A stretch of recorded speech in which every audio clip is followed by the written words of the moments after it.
అలాగే వ్యాపారస్తుల పన్ను ఎగవేత. నేను షాపులో పనిచేశాను కాబట్టి తెలుసు. అప్పుడు ఎలా రాసేవాళ్ళు అంటే, వీళ్ళు 1000 రూపాయలు సరుకు అమ్మామనుకోండి, 100 పక్కన 2 చుక్కలు పెడతారు. ఇదే 10 పక్కన 2 చుక్కలు పెడతారు. అంటే 1000 రూపాయలకి 10 రూపాయల అమ్మకమే రాస్తారు. 10,000 రూపాయలకి 100 రూపాయలు చూపెడతారు లెక్క.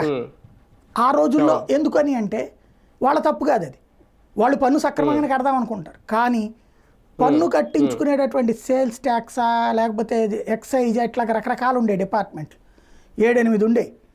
ఆ తూనికలు కొలతలు సేకరించి ప్రతి ఒక్కళ్ళకి వారం వారం ఏదో ఒక డిపార్ట్మెంట్కి సమర్పించుకోవాలి. మళ్ళీ ఏదో ఒక కేసు పెట్టుకుని కొంత డబ్బులు కడుతుండాలి.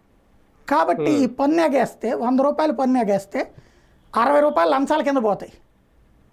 ఓ 40 రూపాయలు వాళ్ళు మిగుల్చుకోవాలి టెన్షన్తో. అది కూడా అలాంటి పరిస్థితి వాళ్ళు లేదు కదా. జిఎస్టీ వచ్చిన తర్వాత అధికార రాజ్య వ్యవస్థ తీసేశాడు. అంటే అధికారులు మన మీద పడరు, మన డిస్క్లోజ్ యాక్సెప్టబుల్ ఆటోమేటిక్. మరీ అడ్డదిడ్డంగా తేడా చేసేవాడిని మాత్రమే పట్టుకుంటారు. ఇది అద్భుతమైన విషయం కదా.